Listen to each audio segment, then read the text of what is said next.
আল্লাহ তাআলা কোরআনে একটা আয়াত অবতীর্ণ করেছেন, একটা আয়াত আল্লাহ তাআলা দিয়েছেন, একটা ওয়াজ করেছেন। আল্লাহ তাআলা কি ওয়াজ? আল্লাহ তাআলা বলছেন, ওয়ামা আরসালনাকা ইল্লা রাহমাতাল লিল আলামিন।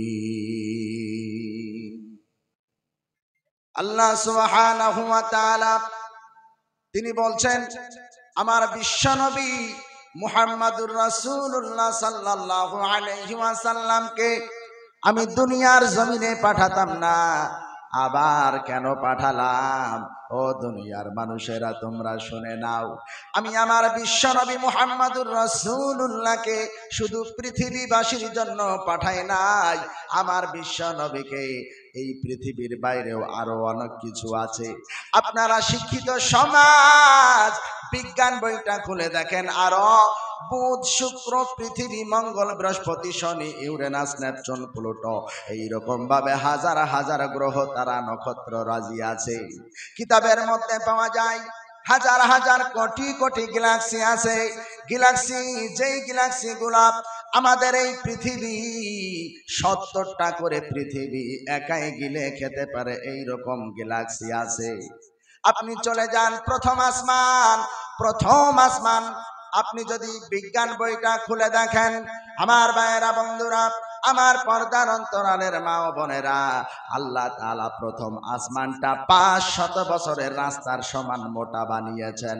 তারপরে চলে যান আবার ফাঁকা 500 বছরের রাস্তার সমান, আবার উপরে চলে যান, উপরে চলে যান তৃতীয় নম্বর আসমান 500 বছরের মোটা, আরো উপরে চলে যান, আরো উপরে চলে যান, সপ্তম নম্বর আসমান পর্যন্ত আমার আল্লাহ সুবহানাহু ওয়া তাআলা 7টা আসমান বানিয়েছেন। এই 7টা আসমান আল্লাহ তাআলা 500 বছরের রাস্তার সমান করে 7টা আসমান বানিয়েছেন। আসমান পার করে আপনি চলে যান আগুন আর আগুন, পানি আর পানি, তারপরে উপরে চলে যান, উপরে চলে যান অন্ধকার অন্ধকার অন্ধকার, আরো উপরে চলে যাও, আরো উপরে গিয়া দেখো আল্লাহ তাআলার সিদরাতুল মুনতাহা, সিদরাতুল মুনতাহা পার করে আল্লাহ তাআলার আরশ পর্যন্ত চলে যাও। আল্লাহ তাআলার আরশ পর্যন্ত সব কিছুকে এক ভাষায় আল্লাহ রাব্বুল আলামিন বলেছেন আলামিন। আর আল্লাহ তাআলা কোরআনে কারীমের মধ্যে বললেন, এই সারা আলামিনবাসীর জন্য আমি আল্লাহ তাআলা হলাম রব, আর আমার নবী সারা আলামিনবাসীর জন্য আমার মায়ার নবীকে রহমত বানাইলাম। বলেন সুবহানাল্লাহ, নারায়ে তাকবীর। রহমাতাল লিল আলামিন নবী, রহমাতাল লিল আলামিন নবী, কোরআনে প্রমাণ, উম্মত বিনে কে বুঝিবে আমার দয়ার নবীর শান। নবী আমার মদিনারি বুলবুল,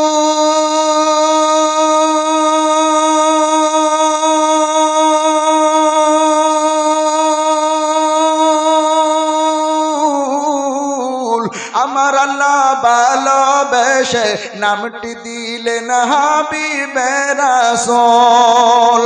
নবী আমার মদিনারি বুলবুল,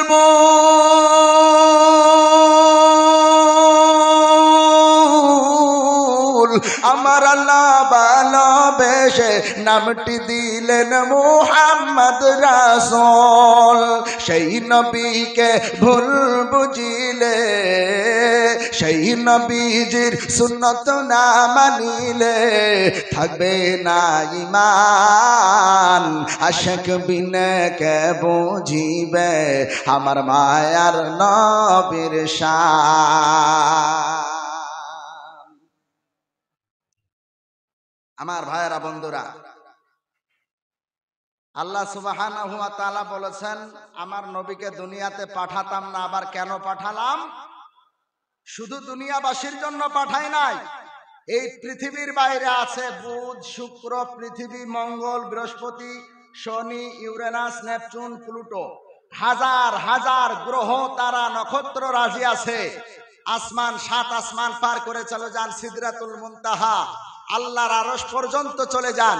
যত দূর যাবেন সবগুলাকে এক ভাষায় বলা হয় আলামিন। আল্লাহ তাআলা বলেন এই আলামিনবাসীর জন্য আমি আল্লাহ তাআলা হলাম রব, আর আমার বিশ্ব নবী হলেন সারা আলামিনবাসীর জন্য রহমত। জোরে বলা যাবে না সুবহানাল্লাহ? আমার নবী রহমত সারা আলামিনবাসীর জন্য। কেমন রহমত? আসেন আল্লাহ তাআলার কোরআন খুলেন, এই বিষয়ে আল্লাহ তাআলা কোরআনে ওয়াজ করছেন। কি ওয়াজ? আল্লাহ তাআলা বলছেন, কুল ইন কুনতুম তুহিব্বুনাল্লাহ ফাত্তাবিউনি ইউহিব্বুকুমুল্লাহ ওয়া ইয়াগফির লাকুম যুনুবাকুম ওয়াল্লাহু গফুরুর রহিম। আল্লাহ তাআলা বলছেন, নবী আপনি আপনার উম্মতদেরকে জানায়া দেন, তারা যদি আমি আল্লাহর নৈকট্য লাভ করতে চায়, আমি আল্লাহর জান্নাত পেতে চাই, কারো যদি ইচ্ছা জাগে জান্নাতে যাওয়ার জন্য, ও নবী আপনি আপনার উম্মতদেরকে জানায়া দেন তারা জানো তুমি নবীর আদর্শটা ফলো করে নাই। জোরে বলা যাবে না সুবহানাল্লাহ? আল্লাহ বলেছেন এ কথা। নবীর আদর্শ যে মানবে আল্লাহ তাআলা তাকে দুনিয়াতেও দামি বানায়া দিবেন, আল্লাহ তাআলা আখিরাতেও দামি বানায়া দিবেন। আমার ভাইয়েরা বন্ধুরা, কিন্তু আজকে আমার ঘরের বাচ্চারা, আমার ঘরের ছোট ছোট ছেলেরা, যুবক ছেলেরা, যুবতী মেয়েরা, এরা রসুলের আদর্শ মানতে মনে চায় না। এদের রসুলের আদর্শটা ভালো লাগে না। ভালো লাগে সিনেমার নায়ক নায়িকাদের আদর্শ, ভালো লাগে ক্রিকেটারদের মতো আদর্শ, এদের আদর্শগুলা ভালো লাগে। কিন্তু আমার মায়ার নবী রহমাতাল লিল আলামিন, যিনি রহমত আমাদের জন্য, তিনার আদর্শ আমাদের ভালো লাগে না।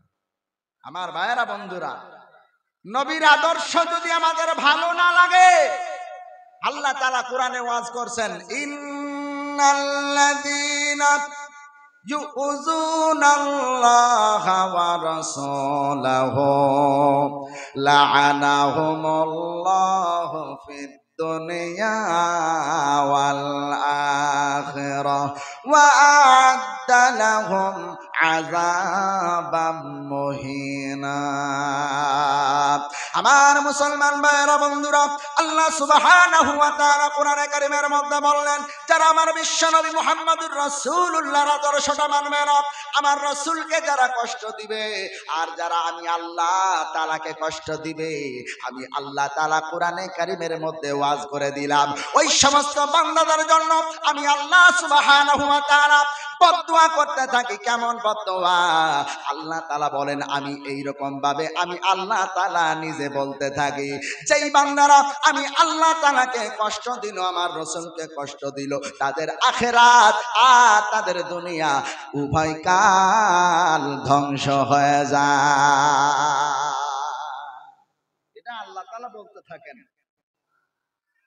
আজকে আমার যুব সমাজ, আমার সমাজের ছেলেরা চুলগুলা কাটে, ডান দিকে ছোট করে একবারে খুট করে, বাম দিকে খুট করে, আর মাঝখানে একদম ইন্দুর বান্দরের মতো কাট দেয়। ছিঁড়া ছিঁড়া প্যান্ট পরে, হাঁটুর উপরের অংশটা যেটা ঢেকে রাখা ফরজ, এইটা একটু ছিঁড়া অংশ, এই ছিঁড়া অংশ দিয়া ফরজ তরক করে, ফরজটা ছেড়ে দেয় এবং গুনার কাজ করে। রসুলের আদর্শ মানতে মনে চায় না। আমার যুব সমাজেরা টাইট ফিটিং প্যান্ট পরে, যেটা রাসূলের আদর্শ না, এই টাইট ফিটিং প্যান্ট পরার পরে রাস্তায় যায়, দাঁড়িয়ে দাঁড়িয়ে পেশাব করে। যদি বলা হয় ভাই দাঁড়িয়ে কেন পেশাব করছো, বলে আমি বসতে পারবো না। আর তুই বসতে পারবি না, এটা তো রাসূল মানা করেছে, তুমি কেন টাইট ফিটিং প্যান্ট পরবা? এটা তো রাসূল নিষেধ করেছে। যদি বলা হয় পায়জামা পরো, এটা ঢিলা ঢালা একটা পায়জামা পরো, বলে পায়জামা তো পরবে হুজুররা, পায়জামা তো পরবে যারা মসজিদে নামাজ পড়তে যায়, যারা বয়স্ক মানুষ তারা। আমার ভাইয়েরা বন্ধুরা, তুমি যে কত বড় ভুলের মধ্যে আছো এইটা আমি তোমাকে বলে বোঝাতে পারবো না। তুমি মনে করো মাথায় টুপি দিলে সম্মান কমে যায়, তুমি মনে করো দাড়ি রাখলে বুঝি সম্মান কমে যায়, দেখতে খারাপ লাগে, তুমি মনে করো পাঞ্জাবি পরলে দেখতে খারাপ লাগবে, মানুষে পাগল বলবে। তুমি কি মনে করছো তুমি এগুলা বুঝো, আর আমরা মৌলানা সাহেবরা এটা বুঝি না? ব্যাপারটা তো এমনটা না। আমরা বুঝে শুনে টুপি মাথায় দিলাম, আমরা বুঝে শুনে পাঞ্জাবি গায়ে দিলাম, মাথায় টুপি দিলাম। কই, আল্লাহ তো আমাদের সম্মানও কমায় নাই, আল্লাহ তো আমাদেরকে খারাপও খাওয়ায় না, আল্লাহ তো আমাদেরকে মানে চলার কোনো অসুবিধাও রাখে নাই। রেখেছে নাকি? রাখে নাই। আমার ভাইয়েরা বন্ধুরা, বোঝা যায় তুমিও দুনিয়াতে চলছো, আমিও দুনিয়াতে চলছি। তুমিও ভাত খাচ্ছ, আমিও ভাত খাচ্ছি। তুমিও বিরিয়ানি খাও, আমিও বিরিয়ানি খাই। ব্যবধান কোথায়? আমি দাড়ি রাখলাম রসুলের আদর্শ, তুমি রসুলের আদর্শের দাড়িটা রাখতে পারলা না। তুমিও বিয়ে করেছো, আমিও বিয়ে করেছি। তোমার মধ্যে পার্থক্য, আমার মধ্যে পার্থক্য। তুমি দাড়ি রাখতে পারো নাই, তুমি নামাজ পড়তে পারো নাই, তুমি মাথায় টুপি লাগাইতে পারো নাই। আমি সবগুলা করার পরেও দাড়ি রাখতে পেরেছি, মাথায় টুপি দিতে পেরেছি, লম্বা জামা পরতে পেরেছি। কার আদর্শ? রসুলের আদর্শ। আমার ভাইয়েরা বন্ধুরা, আপনারা মনে করবেন দাড়ি রাখলে মনে হয় সম্মান চলে যায়, মাথায় টুপি দিলে মানুষ বলবে মুরব্বী মানুষ, সম্মান কম দিবে। ও ভাইরা, না না না, আল্লাহর কসম করে বলছি, অল্প বয়সে দাড়ি রাখলাম, মাথায় টুপি দিলাম, লম্বা জামা পরলাম, কই আল্লাহ তো সম্মান কম দেয় না, এত সম্মান দান করেছে টুপি আর দাড়ির কারণে। আমার মনে হয় এলাকার টপ লেভেলের ধনী মানুষগুলা এত সম্মান শান্তিতে না। আমার ভাইয়েরা বন্ধুরা, সবকিছুর বরকত, সবকিছু রসুলের আদর্শের বরকত, সব রসুলের আদর্শের বরকত। আমার ভাইয়েরা বন্ধুরা, আজকে যদি আমি দাড়িটা নাউজুবিল্লাহ যদি উড়িয়ে দিই, তাহলে আপনারা আমাকে এই জায়গায় বসে ওয়াজ শুনবেন? বলেন, আমাকে এই জায়গায় বসাবেন না। আজকে যদি টুপিটা খুলে ফেলি, আমাকে এই জায়গা থেকে তাড়ায়া দিবেন, জীবনেও আনবেন না আমাকে। বোঝা যায় এই দাড়ি আর টুপির কারণে আপনারা আমাকে এই সিংহাসনে বসিয়েছেন। আমার ভাইয়েরা বন্ধুরা, আল্লাহ সুবহানাহু ওয়া তাআলা এই জন্য কোরআনে ওয়াজ করেছেন, লাকাদ কানা লাকুম ফি রাসূলিল্লাহি উসওয়াতুন হাসানা।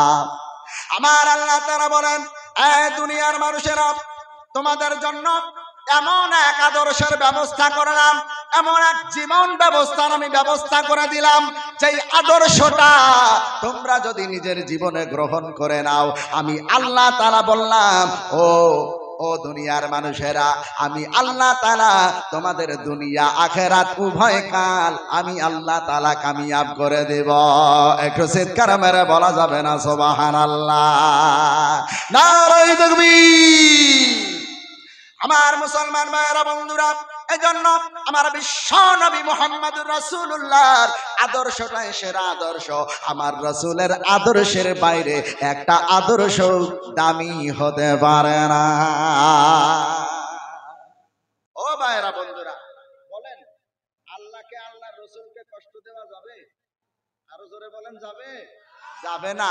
আমার ভাইয়েরা বন্ধুরা, কোন রকম কষ্ট দেওয়া যাবে না। ও ভাইয়েরা, কষ্ট তো দিয়েছে বেঈমান কাফেরেরা, কত কষ্ট দিয়েছে, ইতিহাস খুলে দেখেন, আপনি চলে যান উহুদের ময়দানে। ও ভাইয়েরা বন্ধুরা, বেঈমান কাফেরেরা 3000 দলবল নিয়ে, বেঈমান কাফেরেরা 3000 দলবল নিয়ে চলে এসেছে আমার মায়ার নবীজিকে মারবে, আমার মায়ার নবীজিকে দুনিয়া থেকে বিদায় করে দিবে।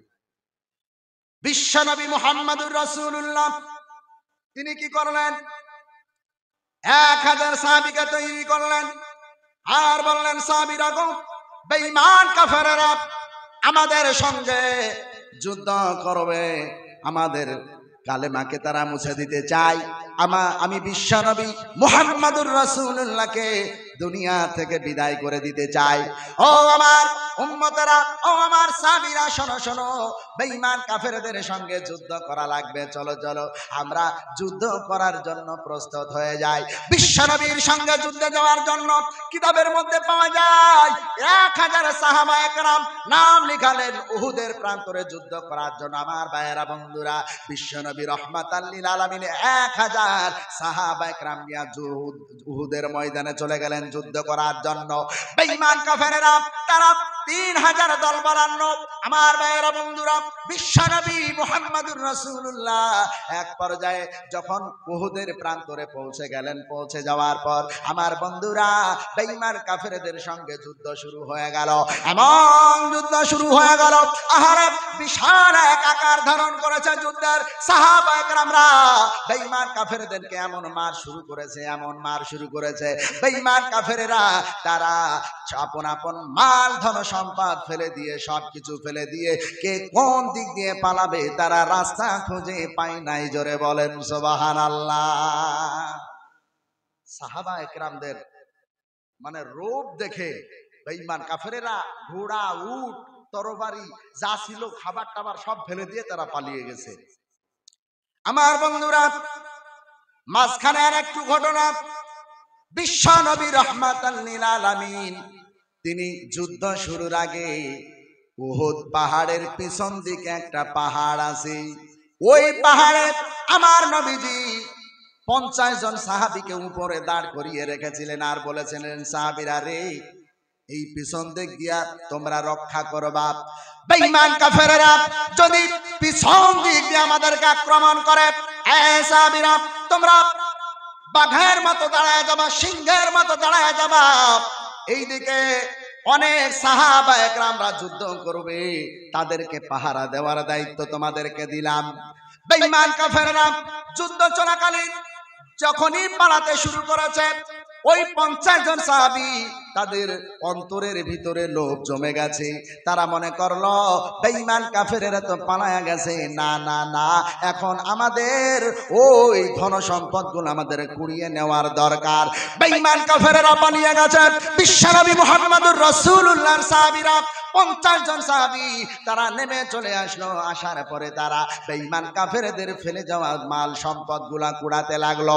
এমন সময় বেঈমান কাফেরদের মধ্যে একজন ছিল যার নাম হলো হযরতে খালিদ বিন ওয়ালিদ। তখনও মুসলমান হন নাই।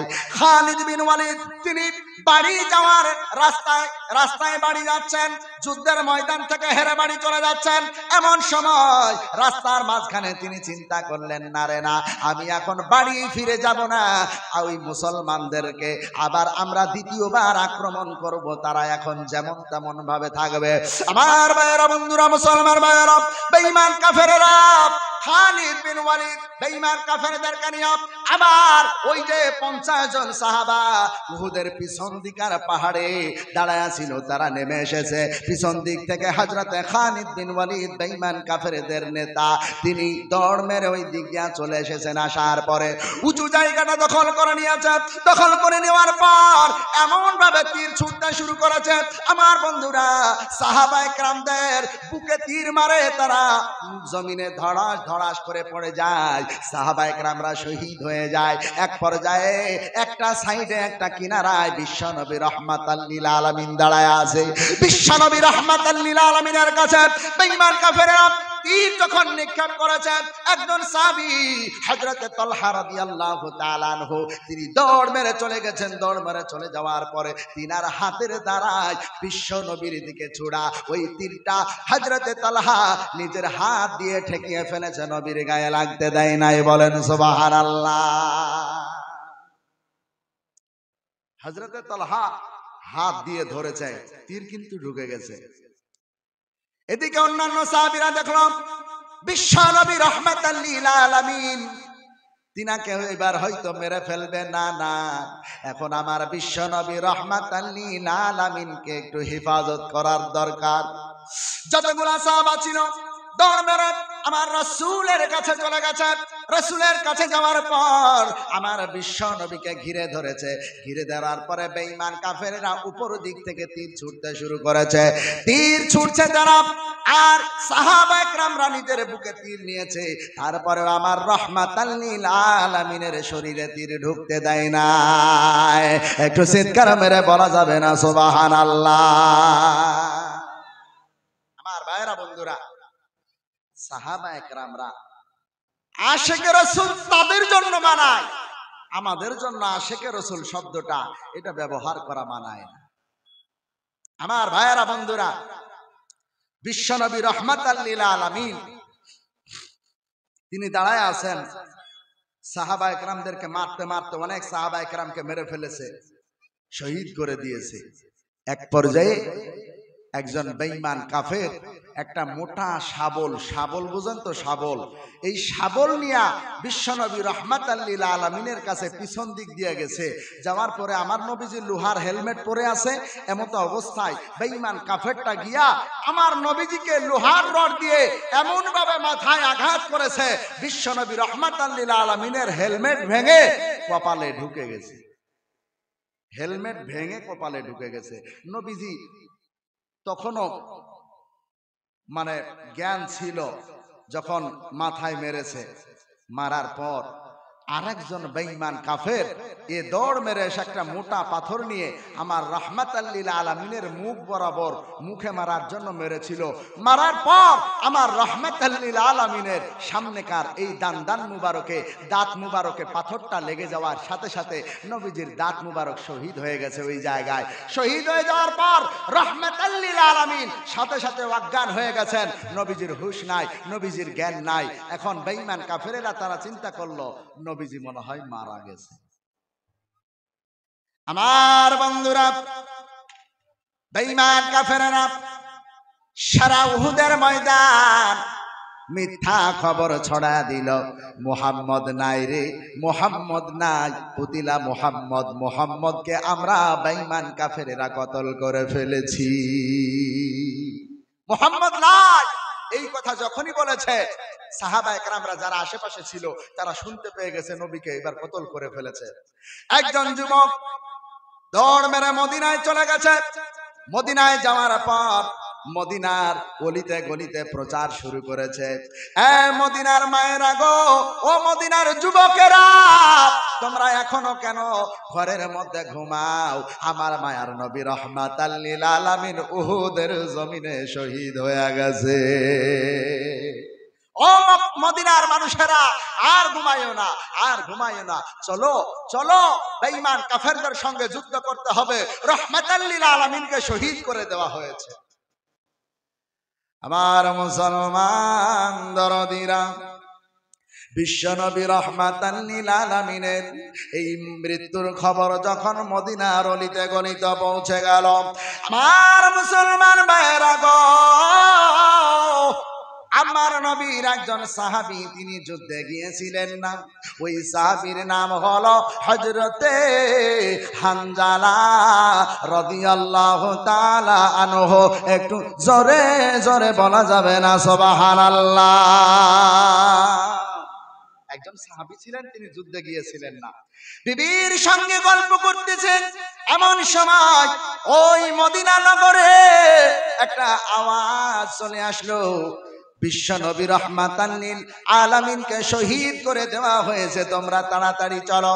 আমার ভাইরা বন্ধুরা, হযরতে হানজালার কানে যখন আওয়াজটা চলে গেল, হযরতে হানজালা রাদিয়াল্লাহু তাআলা আনহু বিবিকে ডাক দিয়া বললেন, বিবি রে, ও বিবি, আর আমার ঘরে বসে থাকা যাবে না, আর বসে থাকা যাবে না, আমারে বিদায় দাও, আমারে তরবারি খানা দাও, আমি যুদ্ধের ময়দানে যাব, যুদ্ধের ময়দানে গিয়া আমি নবীর প্রেমে আমার জীবনটা আজকে দিয়ে চলে আসব। জোরে বলেন সুবহানাল্লাহ। হযরতে হানজালা তিনি কি করলেন, তরবারি খানা নিয়া যখনই বাড়ির গেট দিয়ে বের হচ্ছেন, এমন সময় বিবি ডাক দিয়ে বলছে, ও স্বামী, না না, যুদ্ধের ময়দানে এই রকম ভাবে আপনি যাবেন না, কারণ সারা রাত আপনি আমার সঙ্গে রাত্রি কাটিয়েছেন, আপনি নাপাক অবস্থায় আছেন। ও স্বামী গো, আপনি গোসল করে তারপরে আপনি যুদ্ধের ময়দানে যাবেন। কারণ স্বামী গো, ওই যুদ্ধের ময়দানে যদি আপনি শহীদ হয়ে যান তাইলে আপনাকে বিনা গোসলে দাফন দিবে। স্বামী গো, আপনি গোসলটা করে যান। হযরত হানজালা বলেছিলেন বিবিরা, না না, যেই রাহমাতাল লিল আলামিন দুনিয়ার জমিনে নাই, এখন গোসল করব কার জন্য? না না, যাকে আমি গোসল করে দেখাবো সেই নবী তো দুনিয়াতে এখন বেঁচে নাই। না না, আমি গোসল করব না, চলে গেলাম যুদ্ধের ময়দানে। হযরত হানজালা চলে গেলেন যুদ্ধের ময়দানে। যুদ্ধের ময়দানে যাওয়ার পরে হযরত হানজালা রাদিয়াল্লাহু তাআলা আনহু বেঈমান কাফেরদের সঙ্গে যুদ্ধ করতেছে, যুদ্ধ করছে। যুদ্ধ করতে করতে এক পর্যায়ে হযরত হানজালা রাদিয়াল্লাহু তাআলা আনহুকে শহীদ করে দেওয়া হলো। হযরত হানজালা রাদিয়াল্লাহু তাআলা আনহু শহীদ হয়ে গেছে। এমন সময় যুদ্ধ যখন থেমে গেল, বেঈমান কাফেররা যখন বিজয় লাভ করলো, আমার বন্ধুরা, বেঈমান কাফেররা চলে গেল। এক পর্যায়ে আমার নবীজির ছোট জামাই হযরতে আলী সবার লাশগুলো খুঁজতেছেন, আমার বিশ্ব নবী রাহমাতাল লিল আলামিনকে খুঁজে পায় না। কোথায় আমার নবী গো, কোথায় আমার নবী, কোথায় আমার নবী? বারবার খুঁজে বেড়ায়, কোনো জায়গায় পাওয়া যায় না। এক পর্যায়ে দেখা যায় পাহাড়ের পাদদেশে আমার রাহমাতাল লিল আলামিন সারা শরীর রক্তে ঝরছে, সারা শরীর থেকে রক্ত ঝরছে। আমার রাহমাতাল লিল আলামিন তেনার চেহারাটা রক্তে রক্তাক্ত হয়ে গেছে, মাথা দিয়ে রক্ত ঝরছে, হেলমেট পরা অবস্থায় আমার নবীজি একটা জায়গায় পড়ে আছে। আমার নবীজি রাহমাতাল লিল আলামিনকে হযরতে আলী সাথে সাথে হাত ধরে উঠিয়েছেন। উঠানোর পরে নবীকে ডাক দিয়েছেন। নবী সাড়া দিতে পারে নাই, কারণ নবী তো অজ্ঞান, নবী অজ্ঞান হয়ে গেছে। নবীর এখন জ্ঞান নাই, নবী কেমন ভাবে কথার সাড়া দিবে? আমার ভাইয়েরা বন্ধুরা, হযরতে আলী কাঁধে করে নিয়ে একটা উঁচু জায়গায় চলে গেলেন। যাওয়ার পরে একটা পাথরের উপরে বিশ্ব নবী মুহাম্মদুর রাসূলুল্লাহকে যখন শুয়াইয়া দিলেন, আমার ভাইয়েরা বন্ধুরা, আমরা তো নবীর উম্মত হইয়া নবীরে চিনলাম না, কিন্তু কিতাবের মধ্যে পাওয়া যায় আমার নবীজিকে ক্ষত অবস্থায় ওই যেই পাহাড়ের উপরে নিয়ে গেছিল হযরতে আলী, যেই জায়গায় শুয়াইতে গেছিল, ওই পাথরটা আমার আল্লাহ তাআলার হুকুমে পাথরটা পর্যন্ত তুলার মতো নরম বিছানায় পরিণত হয়ে গেছে। জোরে বলেন সুবহানাল্লাহ, নারে তাকবীর। নবীকে সবাই চিনল, গাছ, মাছ, নদী, নালা, পশু পাখি, এমনকি গর্তের পিপিলিকাও চিনল। সবাই নবীজির জন্য পাগল, এমনকি আমার নবীর জন্য আমার আল্লাহ পাগল, কিন্তু আমরা নবীরে চিনলাম না। আমার ভাইয়েরা বন্ধুরা, যেটা আপনাদেরকে বলতে চাচ্ছিলাম, বেঈমান কাফেররা উহুদের জমিন থেকে শুরু করে আরো কত জায়গায় আমার রাহমাতাল লিল আলামিনকে কষ্ট দিয়েছে রে মুসলমান। এখন আমি আপনাদেরকে বলতে চাই, আমরা যদি নবীর উম্মত হইয়া যদি নবীরে কাদাই, যদি নবীরে কষ্ট দিই, আমার আল্লাহ তাআলা সহ্য করবে না। আমার আল্লাহ তাআলা কোরআনে কারীমের মধ্যে ওয়াজ করেছেন, ইন্নাল্লাযীনা ইউযুনাল্লাহা ওয়া রাসূলাহু লাআনাহুমুল্লাহু ফিদ দুনিয়া ওয়াল আখিরাহ। আল্লাহ তাআলা বলেন, যারা আমি আল্লাহ তাআলাকে কষ্ট দেয় আর যারা আমার রাসূলকে কষ্ট দেয়, আমি আল্লাহ তাআলা তার জন্য ভয়ানক ভয়ানক কিয়ামতের দিন জাহান্নাম বানিয়ে রেখেছি। পড়েন নাউযুবিল্লাহ। ও গো নবীর উম্মতেরা হয়ে আজি দিশেহারা, ও গো নবীর উম্মতেরা হয়ে আজি দিশেহারা,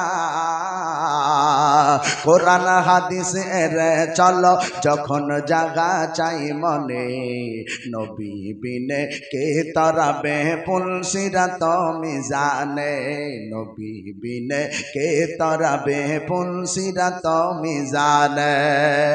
এমন ইয়াতিম নবী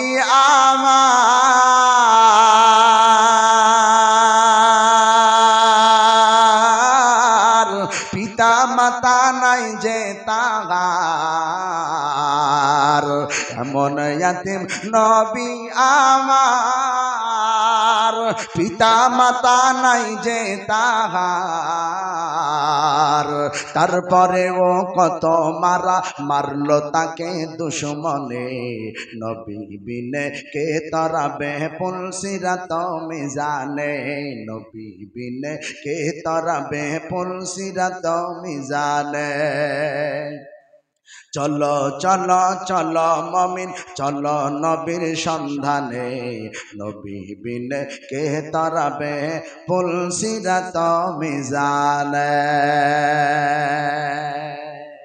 আমার ভাইরা বন্ধুরা, হযরতে হানজালা এসে শহীদ হয়ে গেলেন, নাপাক অবস্থায় আছেন। নবীজির জ্ঞান ফিরল। লম্বা ঘটনা একটু ছোট করে বলি। সবাই যখন আবার একত্রিত হলো, বিশ্ব নবী রাহমাতাল লিল আলামিন এক পর্যায়ে বললেন, সাহাবীরা গো দেখো আমার সাহাবীদের কত লাশ পড়েছে দেখো। এমন সময় একজন মহিলা এক কিনারা দিয়া ছুটে চলে আসছে। আসার পরে নবীজির কাছে এসে বলছেন, ও নবী গো, আমার স্বামী যুদ্ধের ময়দানে এসেছে, আমার মনে হয় শহীদ হয়ে গেছে, আমার স্বামীর লাশটা কোথায় আছে দেখেন না। বিশ্ব নবী বললেন, তোমার স্বামীর নাম কি? মহিলা বলল, ইয়া রাসূলুল্লাহ, ইয়া হাবিবাল্লাহ, হুজুর গো আমার স্বামীর নাম হলো হানজালা। বিশ্ব নবী বললেন, সাহাবীরা রে দেখো আমার সাহাবী হানজালার লাশটা কোথায় যেন পড়ে আছে দেখো। সাহাবায়ে কেরামরা লাশ খুঁজতে শুরু করলো। লাশ খুঁজতে শুরু করার পরে যখন একে একে সমস্ত লাশ খুঁজতেছি, সমস্ত লাশ আমার নবীজির সামনে আনতেছেন। হঠাৎ করে দেখা যায় একজন, সমস্ত লাশের পরিকাঠামো আলাদা, কিন্তু একটা লাশ একেবারে আলাদা। কেমন আলাদা? বিশ্বনবী রাহমাতাল লিল আলামিন দেখতেছেন হানজালার লাশ দিয়া সারা শরীর মুবারক যেন এখনই পুকুর থেকে চুবিয়ে আনা হয়েছে। বলেন সুবহানাল্লাহ। হযরত হানজালার বিবি বলছেন, নবী গো আমার স্বামীকে একটা কথা বলার জন্য এসেছি, আমার স্বামীকে বিনা গোসলে দাফন দিবেন না, কারণ আমার স্বামী নাপাক অবস্থায় আছে। বিশ্বনবী রাহমাতাল লিল আলামিন সাহাবীদেরকে বললেন, সাহাবীরা রে যাও গোসলের ব্যবস্থা করো আমার হানজালার জন্য। আমার আল্লাহ তাআলা জিবরিল আমিনকে বিশ্বনবীর কাছে পাঠায়া দিলেন আর বললেন, জিবরিল রে যাও আমার মায়ার নবীজিকে জানায়া দাও, আমার মায়ার নবীজির গোসলে, আমার মায়ার নবীজিকে জানায়া দাও হানজালার গোসলের কোনো প্রয়োজন নাই। কারণ হলো এই হানজালার শাহাদাত আমি আল্লাহ তাআলার এত পছন্দ হয়েছে, এত পছন্দ হয়েছে, আমি আল্লাহ তাআলা খুশি হইয়া হানজালার শহীদ হওয়ার সাথে সাথে হানজালার লাশটা আসমানের উপরে উঠাইলাম। উঠানোর পর জান্নাতের পানি দ্বারা আমার হানজালার গোসল আমি ফেরেশতার মাধ্যম দিয়ে দিয়েছি। বলেন সুবহানাল্লাহ, নারায়ে তাকবীর। দেখো কেমন ঈমান এনেছেন আমার নবীর সাহাবারা, সেই যুগের সাহাবারা। হযরত হানজালা এনেছে ঈমান কত কষ্ট করে, হযরত হানজালা এনেছে ঈমান কত কষ্ট করে। নতুন বিবাহ করে তিনি ছিলেন বাসর ঘরে। যুদ্ধের দামামা উঠল বেজে, যুদ্ধের দামামা উঠল বেজে, হলো না গোসল করা। দেখো কেমন ঈমান এনেছেন আমার নবীর সাহাবারা, সেই যুগের সাহাবারা। আমার ভাইয়েরা বন্ধুরা, সব কথার মূল কথা কি দাঁড়ালো? বেঈমান কাফেরেরা এখনো পর্যন্ত তাদের উত্তরসূরি যারা আছে, সারা পৃথিবী জুড়ে চক্রান্ত চলছে নবীজিকে কিভাবে গালি দেওয়া যায়, কুরআনকে কিভাবে দুনিয়া থেকে সরিয়ে ফেলা যায়, মাদ্রাসাগুলা কিভাবে বন্ধ করে দেওয়া যায়। সারা পৃথিবী জুড়ে ষড়যন্ত্র চলছে। আমার ভাইয়েরা বন্ধুরা, এই সময় যদি আমরা রসুলের দুশ্মনী করি, রসুলের আদর্শটা না মানি, ও ভাইয়েরা বন্ধুরা, আমি ইসমাইল বিশ্বাস রেখে বলতে পারি, সারা পৃথিবীর মুসলমানরা যদি এখন দাড়িওয়ালা হয়ে যায়, নবীর আদর্শে আদর্শিত হয়ে যায়, টুপিওয়ালা হয়ে যায়, আমি বিশ্বাস রেখে দায়িত্ব নিয়ে বলতে পারি, যারা বলছে মসজিদ দেখলে নাকি মসজিদের তলায় শিবলিঙ্গ আছে, তারা জীবনেও সাহস পাবে না এই কথাটা বলা। যারা বলে মাদ্রাসার মধ্যে জঙ্গি তৈরি হয়, জীবনেও তারা সাহস পাবে না এই কথা বলার, মাদ্রাসার মধ্যে জঙ্গি তৈরি হয়। কিছুদিন আগে বিপি আনন্দ নিউজ করেছিল হরিহরপাড়া মাদ্রাসায় নাকি জঙ্গি তৈরি করা। নাউজুবিল্লাহ পড়লেন না? তারা বলছে মাদ্রাসায় জঙ্গি তৈরি করা হয়। ও মুসলমান, তুমি আমি নিজের কাজে ব্যস্ত, আর আমার পেট দেওয়ালে পিঠ থেকে গেছে এইটার আমার খবর নাই। হরিণে হরিণে মারামারি, পিছন থেকে বাঘে এসে আর এক হরিণের মাংস তুলে নিয়ে চলে যায়, তারপরে হরিণে হরিণে মারামারি ছাড়ে না। এই তো মুসলমানের অবস্থা। তুই দেওবন্দি, আমি বেরেলি, তুই ফুরফুরা, আমি কাঠরা, আমি আহলে হাদিস। আছে না নাই? কথা বলেন, আছে না নাই? মানুষের মধ্যে ভাগাভাগি চলছে, ভাগাভাগি চলছে। আর এরই মাঝখানে কিছু উগ্রপন্থী আছে, এরা সুন্নিদের মসজিদে যাচ্ছে, গিয়ে বলছে এই মসজিদটার তলায় শিবলিঙ্গ আছে। এখন এই আহলে হাদিসরা কিছু বলছে না, ও সুন্নিদের ওসব ভেঙে গুড়িয়ে দেয়। পৃথিবীর পরিস্থিতি চলছে এটা। আমার ভাইয়েরা বন্ধুরা, এজন্য এমন এক পরিস্থিতিতে আমরা আছি, দুনিয়ার সময় বাবাজিরা বেশি দিন নাই, সময় বেশি দিন নাই, কিয়ামত খুবই সন্নিকটে, খুবই কাছে। এজন্য বাবারা, আমি আপনাদেরকে বলবো, ফিরে আসতে হবে আল্লাহর রাস্তায়। আল্লাহর রাস্তায় ফিরে আসেন, নবীর আদর্শ মেনে চলেন, দাড়িওয়ালা হয়ে যান, টুপিওয়ালা হয়ে যান। আল্লাহ তাআলা ইহকালেও দাম বাড়ায়া দিবেন, পরকালেও দাম বাড়ায়া দিবেন। কেমন ভাবে? আমার বন্ধুরা, আজকে স্বার্থের কারণে ভাই ভাইকে চিনে না, স্বার্থের কারণে সন্তান মাকে চিনে না, সন্তানও দেখা যায় মাকে চিনে না, বাবাকে চিনে না, ভাই ভাইকে চিনে না। স্বার্থের কারণে জাতি ভাইও ঝগড়া ঝামেলা করে হত্যা করে, মানুষ মানুষকে হত্যা করে, করে কি করে না? আমার ভাইয়েরা বন্ধুরা, এজন্যই তো নবীজি বলেছেন হাদিসের মধ্যে, আদ-দুনিয়া জিফাতুন ওয়া তালিবুহা কিলাব। নবীজি বলেন দুনিয়াটা হলো একটা মৃত্যু জন্তুর মতো, আর যারা মৃত্যু জন্তুর পিছনে দৌড়ায়, আমি নবী বলে গেলাম ওরা হলো কুকুর, ওরা কুকুর। আপনারা বলবেন নবীজি এত খারাপ ভাষা ব্যবহার করলো? আল্লাহ নবী তো মরা জিনিসের পিছনে তো শিয়ালও দৌড়ায়, শগুনও দৌড়ায়, তাহলে মরা জিনিসের পিছনে যারা দৌড়ায় তারা কুকুর, এ কথা নবীজি কেন বললেন? আমার ভাইয়েরা বন্ধুরা, হাদিসের ব্যাখ্যায় ঢুকেন, মুহাদ্দিসিনে কেরাম তিনারা বলছেন দুইটা ব্যাখ্যা আছে। নবীজি কেন বলেছেন আদ-দুনিয়া জিফাতুন ওয়া তালিবুহা কিলাব? কালবুন মানে হলো একটা কুকুর, আর কালবুনের বহু বচন মানে হলো কিলাব। কিলাব কালবুনের বহু বচন, মানে অনেকগুলা কুকুর। বিশ্বনবী বলেছেন যারা দুনিয়ার পিছনে, যারা মরা জিনিসের পিছনে ছুটে, এরা হলো কুকুর, এরা হলো কুকুর, এরা হলো কুকুর। আমার ভাইয়েরা বন্ধুরা, বিশ্বনবী মুহাম্মদুর রাসূলুল্লাহ তিনি শিয়াল বলতে পারতেন, শগুন বলতে পারতেন, কেন বললেন না? দুইটা কারণ। এক নম্বর কারণ হলো এই কুকুরের মধ্যে যেই গুণটা আছে শিয়ালের মধ্যে নাই, শগুনের মধ্যে নাই, যেইটা মানুষের মধ্যে খুঁজে পাওয়া যায়। কি গুণ তাহলে? বিশ্বনবী বলেন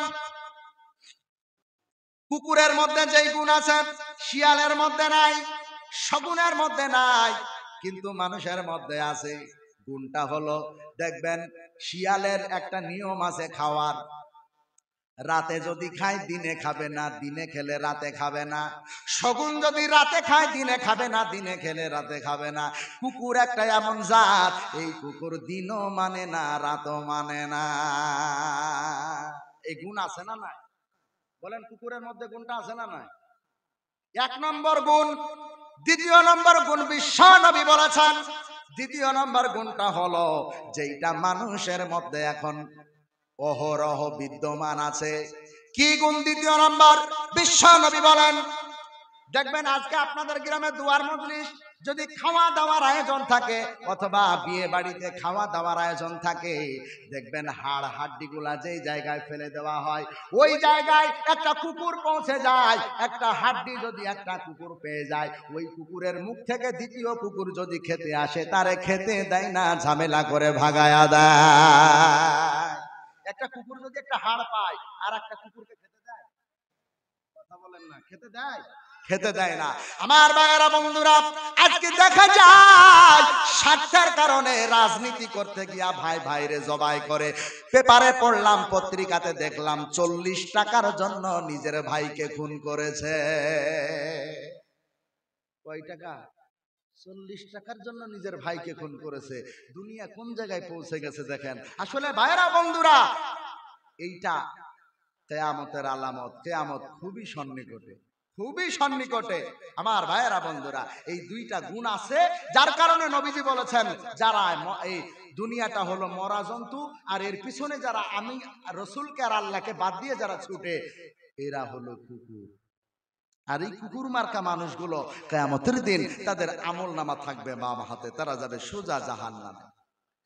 আমার ভাইয়েরা বন্ধুরা, গভীর মনোযোগ। এই জন্য আপনাদেরকে বলবো, সময় আমাদের হাতে নাই, দুনিয়ার সময় বেশি দিন নাই, কিয়ামত খুবই সন্নিকটে। এখন ভাতশালার মুসলমান চিন্তা করবে, হুজুর কিয়ামতের কথা বলতেছে, কিয়ামত খুবই সন্নিকটে। আমরা এখন আমাদের সমাজের, আমাদের মানুষের চিন্তাধারা যেটা, সেইটা হলো কিয়ামত কবে হবে তার ঠিক নাই। আমি দেখতে পারবো না, আমার সন্তান দেখতে পারবে না, তার সন্তানও দেখবে না, তার সন্তানও দেখবে না। 14 পুরুষ পার হয়ে যাবে, কেউ কিয়ামত দেখবে না। এখন আমাদের ব্রেনের চিন্তাধারা এইটা হয়ে গেছে মুসলমান দরদিরা। এজন্য আপনাদের জন্য একটা ওয়াজ করে যেতে চাই। বিশ্ব নবীর হাদিস খুলে দেখেন আর আল্লাহর কোরআন খুলে দেখেন।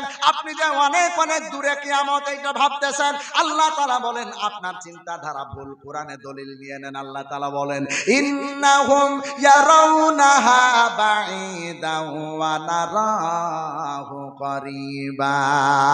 আমার আল্লাহ তাআলা কোরআনে কারীমের মধ্যে ওয়াজ করে বললেন, দুনিয়ার মানুষেরা, যে কিয়ামতের দিনটাকে তোমরা বহু দূরে দেখতে পাও, আমি আল্লাহ তাআলা ওই কিয়ামতের দিনটাকে আমি আল্লাহ তাআলা খুবই খুবই সন্নিকটে দেখতে পাই। বলেন সুবহানাল্লাহ। কত নিকটে কিয়ামত আমি আপনাদেরকে বলে যাই, শুনেন। এখন তো আমাদের বিশ্বাস হয় না, কিয়ামতের কথা শুনলে মনে করি বহু সময় আছে এখনো।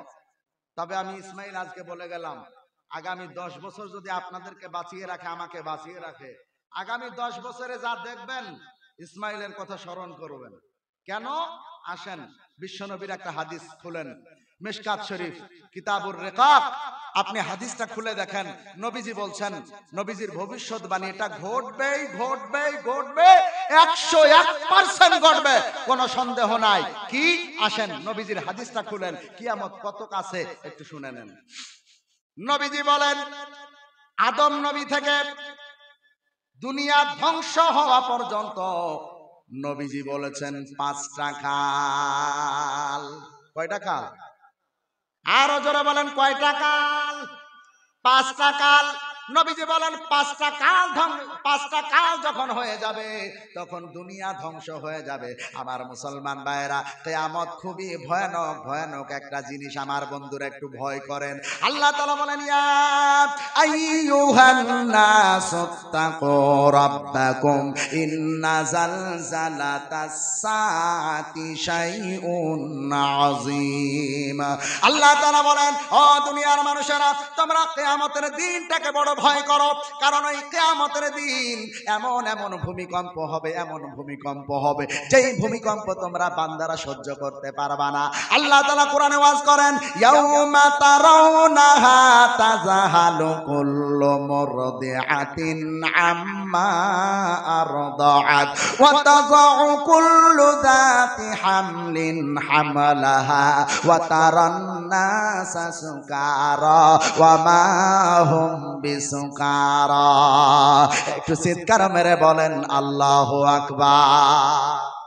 আমার ভাতশালা এলাকার মুসলমান ভাইয়েরা, দরদিরা, আল্লাহ তাআলা বলেন, ও দুনিয়ার মানুষেরা, ওই দিন এমন জোরে ভূমিকম্প হবে, ভূমিকম্প হওয়ার কারণে যাদের গর্ভে বাচ্চা থাকবে, ওই বাচ্চা নিয়া যাদের গর্ভে বাচ্চা থাকবে ওই সমস্ত মহিলারা, তাদের গর্ভ থেকে বাচ্চা খসে পড়ে যাবে ভূমিকম্পের চোটে, তারা নিজেরাও বুঝতে পারবে না। কি ভয়ানক দৃশ্য হবে সেই দিন আমার ভাইয়েরা, বন্ধুরা। আল্লাহ তাআলা বলেন, যেই টাকা পয়সার কারণে, যেই ধনসম্পদের কারণে, স্বার্থের কারণে মানুষ মানুষকে জবাই করে, ও ভাইয়েরা আপনারা শুনে নেন, আল্লাহ তাআলা ওয়াজ করেছেন কি হবে সেই দিন। আল্লাহ তাআলা বলেন, ইযা যুলজিলাতিল আরদু জিলজালাহা ওয়া আখরাজাতিল আরদু আসকালাহা ওয়া ক্বালাল ইনসানু মা লাহা। আল্লাহ তাআলা বলেন, যেদিন কিয়ামতের ভূমিকম্প শুরু হয়ে যাবে, এমন ভূমিকম্প শুরু হবে, ভূমিকম্পের কারণে আমার আল্লাহ তাআলা মাটিকে আদেশ করবে, ওরে মাটি, তোর ভিতরে যা ধন সম্পদ আছে সব তুই আজ বের করে দে। টাকা পয়সা ধন দৌলত যা কিছু আছে সব মাটি বের করে দিবে, এমনকি লাশ পর্যন্ত বের করে দিবে, সব ভূমি করে দিবে। মানুষ দেখবে আর বলবে, ওয়া ক্বালাল ইনসানু মা লাহা। মানুষ সেদিন বলবে, হায় হায়, মাটির আজকে কি হয়ে গেল? মাটি কেন সোনা বের করে দেয়? মাটি কেন টাকা বের করে দেয়? মাটি কেন সবকে বের করে দিচ্ছে? এই যে টাকা সোনা দানা পয়সার জন্য তো আমি আমার ভাইকে জবাই করেছিলাম। না না না, ও মুসলমান দরদিরা, ওই দিনটা আসার আগে দিনটাকে ভয় করার দরকার।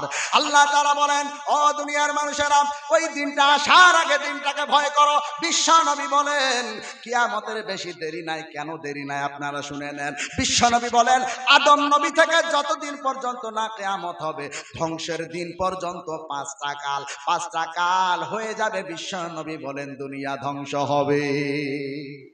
কথা বলেন, কয়টা কাল? 5টা কাল। 5টা কাল বলে আপনাদেরকে ছুটি দিয়ে দেব। 1 নম্বর কাল নবুয়তের কাল। কিসের কাল? নবুয়তের কাল। আপনারা বলবেন, হুজুর বাংলা করে বলেন, নবুয়তের কাল কাকে বলা হয়? বিশ্বনবী বলেন, নবুয়তের কাল বলা হয়, বিশ্বনবী বলেছেন নবুয়তের কাল বলা হয় আদম নবী থেকে আমি নবী পর্যন্ত যতদিন নবীদের আনাগোনা ছিল, এই কালটাকে বলা হয় নবুয়তের কাল। আচ্ছা বলেন, নবুয়তের কাল আছে না চলে গেছে আমার বন্ধুরা? তাহলে এখন বাকি থাকে 4টা কাল। 4টা কালের পরে দুনিয়া ধ্বংস হয়ে যাবে। বলবেন তাড়াতাড়ি 2 নম্বর কালটা বলেন। বিশ্বনবী বলেন 2 নম্বর কালটার নাম হলো খিলাফতের কাল। 1 নম্বর নবুয়ত, 2 নম্বর খিলাফত। আপনারা বলবেন, হুজুর খিলাফত কাকে বলে? খিলাফত বলা হয় নবীজি বিদায় নেওয়ার পরে হযরতে আবু বকর রাদিয়াল্লাহু তাআলা আনহু থেকে নিয়ে যতদিন পর্যন্ত সাহাবায়ে কেরামরা রাজত্ব চালিয়েছিলেন, এই কালটাকে বলা হয় খিলাফতের কাল। তার মানে সাহাবীদের কালটাকে খিলাফতের কাল বলতো। এখন বলেন, সাহাবীদের কাল আছে না চলে গেছে? চলে গেছে। তাহলে 5টা কালের মধ্যে 2টা চলে গেল। এখন 3টা কালের পরে কিয়ামত শুরু হয়ে যাবে, দুনিয়া ধ্বংস হয়ে যাবে। আমার ভাইরা, বিশ্ব নবী রাহমাতাল লিল আলামিন বলেন 3 নম্বর কালটার নাম হলো, আপনি হাদিস খুলে দেখেন, হাদিসের ভাষায় নবীজি বলছেন মুলকান আযান, অর্থাৎ সারা পৃথিবী জুড়ে রাজতন্ত্র চলবে। রাজতন্ত্র, রাজার প্রজার ব্যাপার চলবে। আচ্ছা বলেন তো, ভারতবর্ষে রাজা প্রজা আছে নাকি? আছে? ভারতবর্ষে রাজা প্রজা আছে? নাই, চলে গেছে। পাকিস্তানে নাই, বাংলাদেশেও নাই। আমার ভাইরা বন্ধুরা, বিশ্ব নবীর এই রাজতন্ত্রের কথার হুকুম উঠে গেছে। তাহলে 3 নম্বর কাল, সারা পৃথিবী জুড়ে রাজতন্ত্র চলবে। আজকে রাজতন্ত্র উঠে গেছে। তাহলে 5টা কালের মধ্যে 3টা কাল চলে গেল, রাজতন্ত্র চলে গেছে। বিশ্বনবী বলেন 5টা কালের পর দুনিয়া ধ্বংস হয়ে যাবে। এখন বাকি থাকে 2টা কাল। এই 2টা কালের পরে নবীজি বলেন দুনিয়া ধ্বংস হবে। আপনারা বলবেন হুজুর তাড়াতাড়ি তাহলে 4 নম্বর কালটা কি বলেন, আমরা কত নম্বরে আছি? বিশ্বনবী বলেন যেইটা কোরআনের ভাষায় এসেছে মুলকান জাব্বারা, আর নবীজি হাদিসের ভাষায় বলেছেন মালাকান জাবারিয়াতান, অর্থাৎ 4 নম্বর কালটার নাম হবে জরজার মুলুকতার। জরজার, কথা বলেন, জরজার মুলুকতার। আচ্ছা বলেন তো এখন কয় নম্বর চলছে? নবীজি বলেছেন 5 কালের পরে দুনিয়া ধ্বংস হবে। 3টা কাল চলে গেছে, 4 নম্বর কাল এখন চলছে। যার কারণে এই উত্তরপ্রদেশের টাকলারা আর মেদিনীপুরের টাকলারা এরা বলছে যেখানে মসজিদ দেখছে, আর বলছে মসজিদের তলায় শিবলিঙ্গ আছে। এরা বলছে শিবলিঙ্গ আছে। আমার ভাইয়েরা বন্ধুরা, কারণ জোর যার মুলুক তার, ওদের হাতে এখন ক্ষমতা আছে।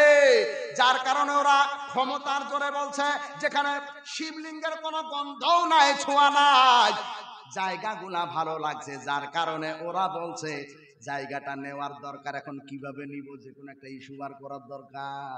এখন দেখা যায় ওরা যাচ্ছে আর গিয়ে বলছে এই জায়গায় মসজিদ খুললে মন্দির দেখা যাবে, এখানে শিবলিঙ্গ দেখা যাবে।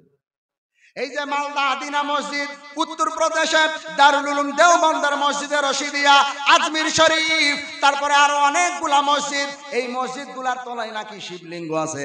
আমার ভাইয়েরা বন্ধুরা, শিবলিঙ্গ নাই, শিবলিঙ্গ নাই। আমার বন্ধুরা, এটা তাদের মসজিদগুলা দখল করার একটা কায়দা।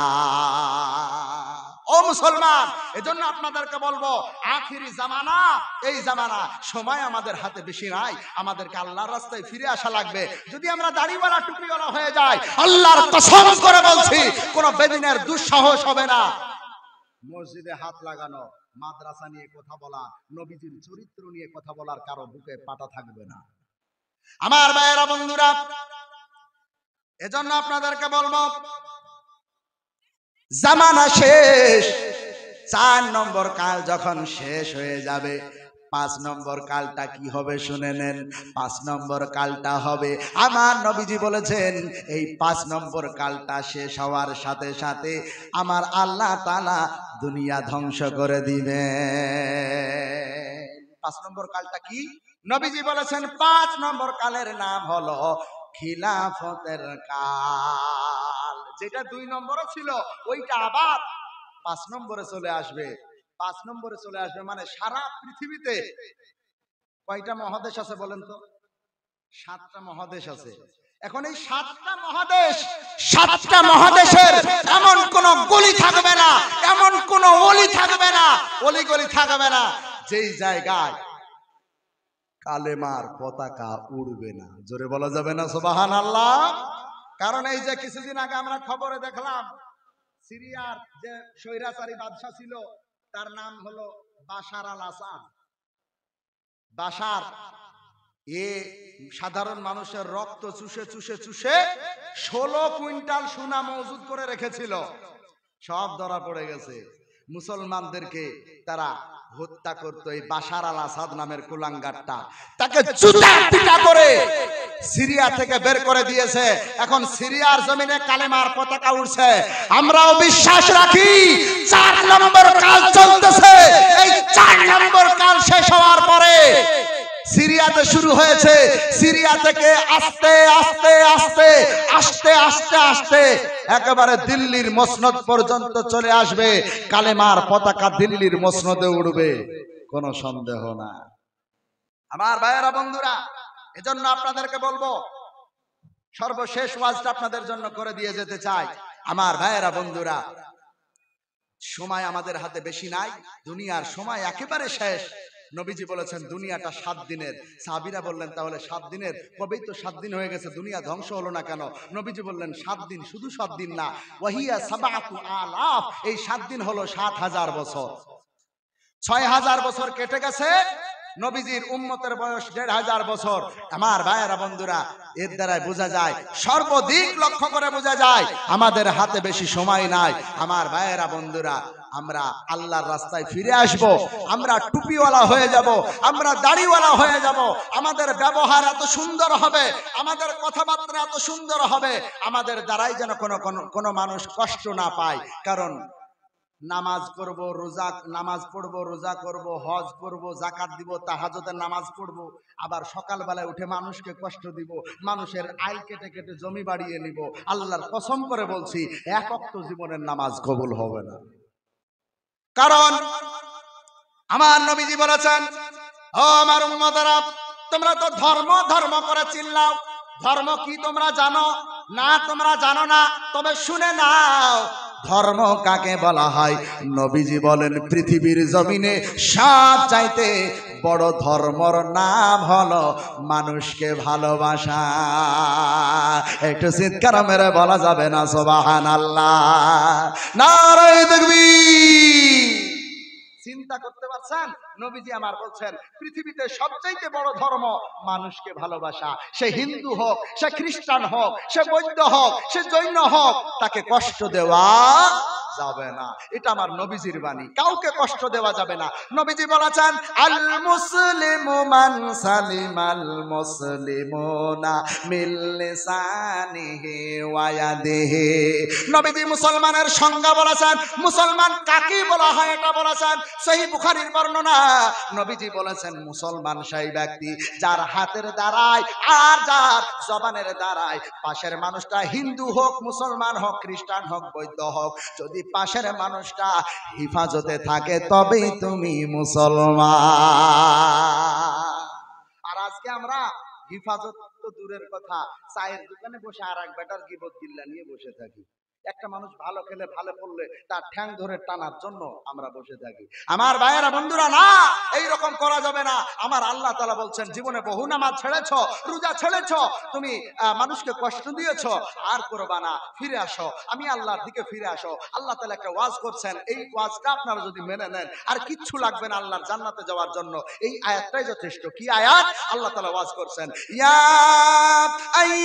আইয়ুহাল্লাযীনা আমানু তুবু ইলাল্লাহি তাওবাতান নাসুহা। আমার আল্লাহ তাআলা বললেন, এ দুনিয়ার মানুষেরা, ও মুসলমান ইমানদারেরা, তোমরা নামাজ ছেড়েছো, বেপরদায় চলেছো, হারাম খেয়েছো, সুদ খেয়েছো, আর বেপরদায় চলবা না, আর হারাম খাবা না, সুদ খাবা না, নামাজ ছাড়বা না, মানুষরে কষ্ট দিবা না, গালি দিবা না, মিথ্যা বলবা না, আমি আল্লাহর দিকে ফিরে আসো, তওবা করে নাও। এতদিন দাড়ি কেটেছো, আর দাড়ি কাটবা না, আমি আল্লাহর কাছে তওবা করে নাও।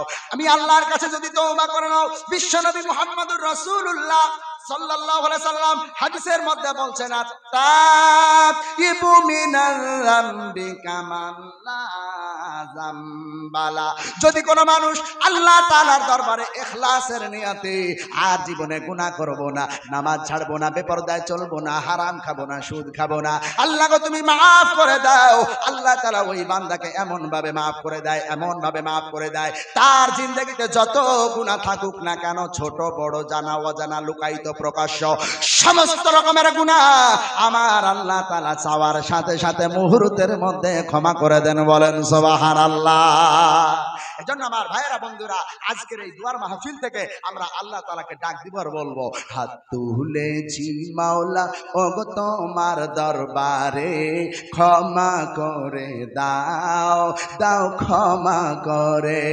হাত পেতেছি মাওলা ওগো তোমার দরবারে, ক্ষমা করে দাও, দাও ক্ষমা করে। তুমি যদি ক্ষমা না করো, যাব কার দরবারে, বিনয় করি আমায় তুমি ঠেলে দিও না দূরে। আল্লাহ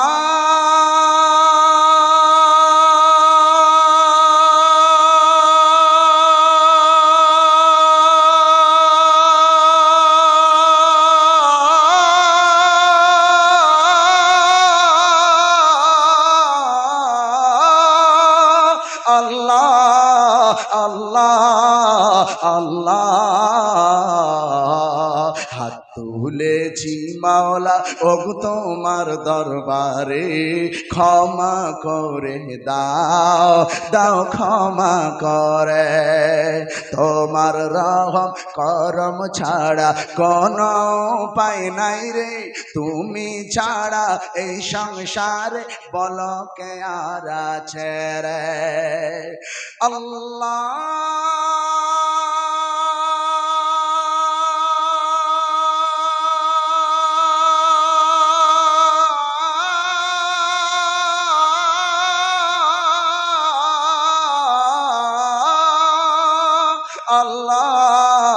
আল্লাহ আল্লাহ হাত তুলেছি মাওলা ওগো তোমার দরবারে ক্ষমা করে দাও দাও ক্ষমা করে দাও দাও ক্ষমা করে আল্লাহ তাবারক ওয়া তাআলা আমাদেরকে বলার চাইতে শোনার চাইতে বেশি বেশি করে আমল করার তৌফিক দান করুন সকলে পড়ি আল্লাহুম্মা আমিন আজকে পর্যন্তই সময় দিতে পারলাম না এখন চলে যাব